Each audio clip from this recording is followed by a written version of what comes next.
নমস্কাৰ বন্ধুসকল মই গোবিন্দ ৰাজখোৱা নেষ্টবাস্তু এক্সপাৰ্ট নিউমেৰলজিষ্ট।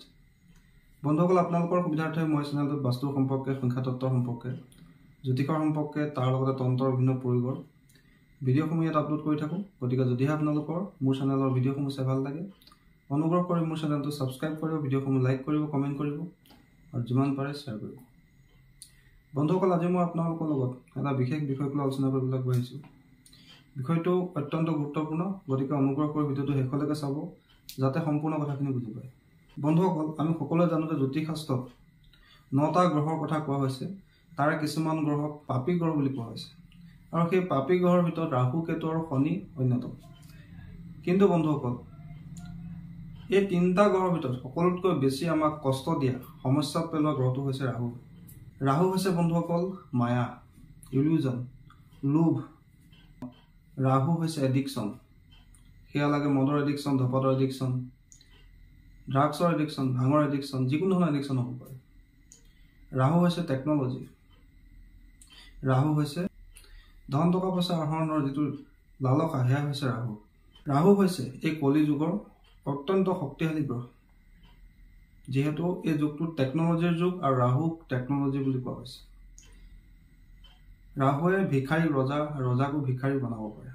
আজি সেই ৰাহু গ্ৰহৰ সম্পৰ্কে মই আলোচনা কৰিবলৈ আগবাঢ়িছোঁ, আৰু ৰাহুক কিদৰে কণ্ট্ৰল কৰি ৰাখিব পাৰি সেই বিষয়ে আজি আপোনালোকৰ লগত মই আলোচনা কৰিবলৈ আগবাঢ়িছোঁ। বন্ধুসকল, সকলোৰে ৰাহু গ্ৰহ ভাল অৱস্থাত নাথাকে। যিসকলৰ ৰাহু জন্মকুষ্ঠিত ভাল অৱস্থাত থাকে, তেওঁলোকৰ জীৱনত কেতিয়াও একো বস্তুৰ অভাৱ নহয়। তেওঁলোকৰ ওচৰত গাড়ী ঘোঁৰা, টকা পইচা, সুখ সম্পত্তি, যশ মান, কীৰ্তি খ্যাতি সকলো লাভ হয়। তেওঁলোকৰ ৰজাৰ নিচিনা জীৱন যাপন কৰে। তেওঁলোক বিখ্যাত ব্যক্তিত পৰিণত হয়। নিজৰ কৰ্মত উচ্চতম শিখৰলৈ তেওঁলোকে উন্নীত হ'ব পাৰে। কিন্তু প্ৰত্যেকজন ব্যক্তিয়ে ৰাহু ভাল অৱস্থাত নাথাকে, আৰু পৃথিৱীৰ মেক্সিমাম ব্যক্তিয়ে ৰাহু বেয়া অৱস্থাতে থাকে। ৰাহুৰ বেয়া দৃষ্টি জন্মকুষ্ঠিত যিকোনো এটা ঘৰৰ ওপৰত থাকেই, বা যিকোনো গ্ৰহ এটাৰ ওপৰত থাকেই, আৰু সেইকাৰণে যাৰ ফলত আমাৰ নানান সমস্যা হয়। ৰাহু হৈছে সম্পূৰ্ণ নিগেটিভ এনাৰ্জি, আৰু সেই ৰাহুৰ নিগেটিভ এনাৰ্জিটো কিদৰে আমি পজিটিভ কৰি ৰাখিম সেই বিষয়ে আজি মই আপোনালোকৰ লগত ভালকৈ আলোচনা কৰিম।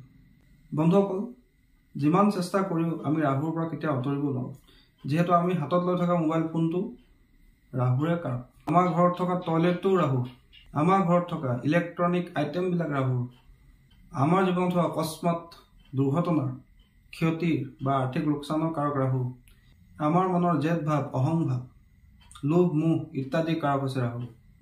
আমাৰ শৰীৰত যি ইনফেকশ্যন হয়, ৰোগ ব্যাধি হয়, যি ৰোগ ডক্টৰে ধৰিব নোৱাৰে, অচিন ৰোগৰ কাৰক হৈছে ৰাহু, গুপ্ত ৰোগৰ কাৰক হৈছে ৰাহু।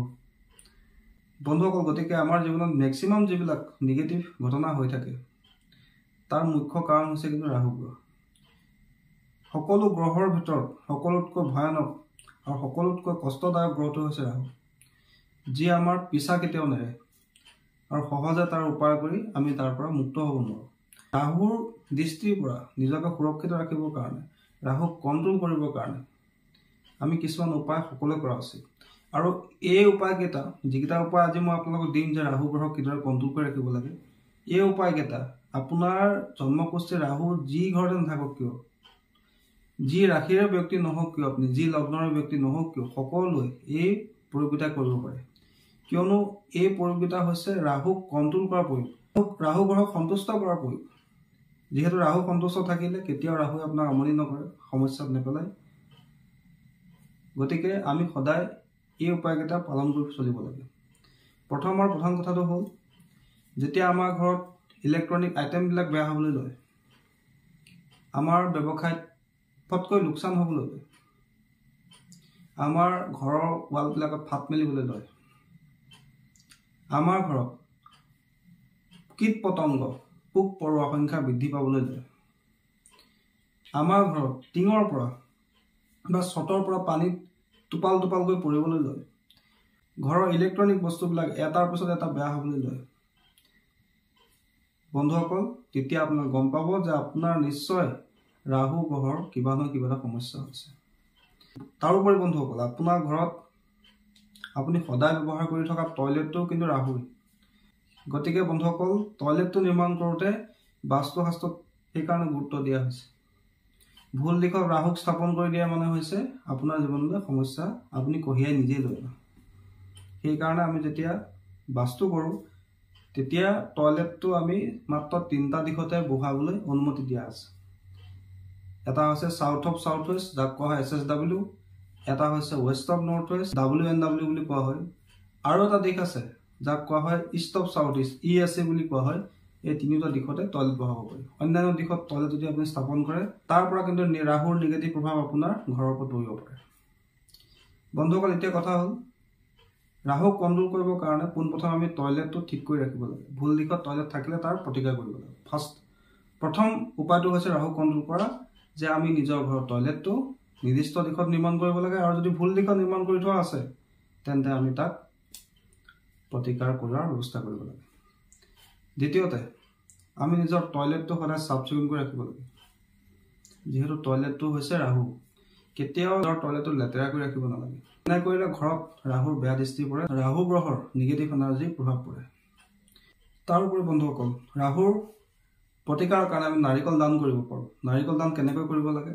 আপোনালোকে বজাৰৰ পৰা বাকলি থকা, ঠাৰি থকা, যাক লতাধাৰী নাৰিকল বুলি কোৱা হয়, তেনেকুৱা এটা নাৰিকল লৈ আহিব। আনি এক ৰাতি আপোনাৰ মূৰৰ শিতানৰ ফালে ৰাখি শুব। তাৰপিছত আপোনালোকে পিছদিনাখনি সেই নাৰিকলটো এডাল কলা ৰছী আৰু এডাল নীলা ৰছীয়ে বান্ধিব। অৰ্থাৎ এক চাইডৰ পৰা কলা ৰছীয়ে বান্ধিব আৰু পথালিকৈ নীলা ৰছীয়ে বান্ধি ল'ব। নাৰিকলটোৰ এই চাইডে যদি কলা ৰছী মেৰিয়াইছে, এনেকৈ আপোনালোকে নীলা ৰছী মেৰিয়াব। তাৰপিছত সেই নাৰিকলটো আপোনালোকে আপোনাৰ ঘৰৰ চাৰিওফালে এপাক এপাক ঘূৰাব। চাৰিওফালে ঘূৰাই আপোনাৰ ঘৰৰ চাৰিওফালে এপাক ঘূৰাব। ঘৰৰ ভিতৰত আপুনি প্ৰত্যেকটো ৰুমতে ঘূৰাব।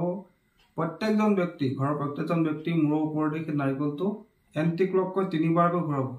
তাৰপিছত আপোনালোকে সেই নাৰিকলটো নি নদীৰ পাৰত বালিত পুতি থৈ আহিব, আৰু পুতি থৈ অহাৰ পিছত পিছলৈ ঘূৰি নোচোৱাকৈ ঘৰলৈ গুচি আহিব। আৰু এই প্ৰয়োগটো আপোনালোকে কৰিব বুধবাৰৰ দিনা, অৰ্থাৎ মঙলবাৰৰ দিনা আপুনি নাৰিকলটো আনি মূৰৰ শিতানত ৰাখি থ'ব। পিছদিনাখন ৰাতিপুৱা সেই নাৰিকলটো এফালে নীলা ৰছী মেৰিয়াব, এফালে কলা ৰছী মেৰিয়াব। মেৰিয়াই লৈ গোটেই ঘৰটো চাৰিওফালে এপাক ঘূৰাব। ঘৰৰ প্ৰত্যেকটো ৰুমতে এপাক ঘূৰাব। ঘূৰাই লৈ ঘৰৰ প্ৰত্যেকজন সদস্যৰ মূৰৰ ওপৰেদি 3বাৰকৈ এণ্টি ক্লক ঘূৰাব। ঘূৰাই সেই নাৰিকলটো কোনোবা মোনাত ৰাখি সেই নাৰিকলটো নি বালিত পুতি থৈ পিছলৈ ঘূৰি নোচোৱাকৈ ঘূৰি আহিব। এই প্ৰয়োগটো প্ৰত্যেক মাহে কৰিবলৈ ল'ব। যদি এই প্ৰয়োগটো আপোনালোকে প্ৰত্যেক মাহে কৰে তেন্তে আপোনালোকৰ ঘৰত ৰাহুৰ বেয়া দৃষ্টি প্ৰভাৱত নপৰে, বা ৰাহু শান্ত হৈ থাকে। ৰাহুৱে বেয়া প্ৰভাৱ দিবলৈ বন্ধ কৰি দিয়ে। দ্বিতীয়তে, ৰাহুক কণ্ট্ৰল কৰি ৰাখিবৰ কাৰণে সদায় নিজৰ কপালত চন্দনৰ তিলক ল'ব। যদি আপুনি প্ৰত্যেক দিনে নিজৰ কপালত চন্দনৰ তিলক লয় তেন্তে ৰাহু সদায় কণ্ট্ৰল হৈ থাকে। তৃতীয়তে বন্ধুসকল, যদি আপোনালোকে ৰাহুক কণ্ট্ৰল কৰি ৰাখিব খুজিছে, কেতিয়াও বিচনাত বহি ভাত নাখাব, চাহ নাখাব, বা কোনো ধৰণৰ খাদ্য গ্ৰহণ নকৰিব। এনে কৰিলে ৰাহুৰ নিগেটিভ এনাৰ্জি আপোনাৰ ওপৰত পৰে। আৰু পাৰিলে ভাত সদায় নিজৰ কিটচেনত বহি খাব। অন্য স্থানত আপোনালোকে ভাত নাখাব, নিজৰ ৰান্ধনীশালতে বহি আপোনালোকে ভাত খাব। মা সৰস্বতীৰ নিতৌ পূজা কৰিব। যিহেতু ৰাহুৰ ইষ্টদেৱী হৈছে মা সৰস্বতী বা মা দুৰ্গা, গতিকে আপোনালোকে মা সৰস্বতী সদায় পূজা কৰিব বা মা দুৰ্গাৰ পূজা কৰিব, আৰু সদায় দুৰ্গা মাক বা সৰস্বতী মাক নীলা ফুল অৰ্পণ কৰিব। দ্বিতীয়তে, যিমান পাৰে আমিষ খাদ্যৰ পৰা, মাছ মাংসৰ পৰা, নিচাজাতীয় বস্তুৰ পৰা, জুৱা খেলৰ পৰা আপোনালোকে আঁতৰি থাকিব চেষ্টা কৰিব। এইখিনি হৈছে ৰাহুৰ এনাৰ্জি থকা বস্তু। তাত যদি কোনো ব্যক্তি সোমায়, তেওঁ সেই ব্যক্তিজন কেতিয়াও অতি সহজে বাহিৰ হৈ আহিব নোৱাৰে। সেইকাৰণে যি ব্যক্তিয়ে জুৱা খেলে, সেই জুৱা তেওঁৰ মূৰত এনিটাইম চলি থাকে। ক'ত জুৱা খেলিবলৈ পাওঁ, কেনেকৈ ক'ত গৈ মই কাৰোবাৰ ঘৰত গৈ বহি জুৱা খেলোঁ, এই ধাৰণাটোকে তেওঁৰ মূৰত আহি থাকিব। যিসকলে মদ খায়, ভাং খায়, তেওঁলোকৰ এটা সময়ৰ পিছত তেওঁলোকৰ প্ৰত্যেক দিনে তীব্ৰ ইচ্ছা জাগৃত হ'ব মদ খাবলৈ, ভাং খাবলৈ। তেওঁলোকে যিমান চেষ্টা কৰি নিজকে কণ্ট্ৰল কৰিব নোৱাৰিব। যিহেতু ৰাহু হৈছে আনকণ্ট্ৰলেবল এনাৰ্জি। ৰাহুক কণ্ট্ৰল কৰাটো বৰ মুস্কিল, কিন্তু আমি উপায়ৰ মাধ্যমেদি ৰাহুক কণ্ট্ৰল কৰিব পাৰোঁ। তাৰোপৰি ৰাহুক যদি সন্তুষ্ট কৰি ৰাখিব খোজে তেন্তে সদায় বিকলাংগ ব্যক্তিক সহায় কৰিব। যিহেতু ৰাহু কেৱল শিৰৰ অংশটো আছে, শৰীৰৰ বাকী অংশটো নাই।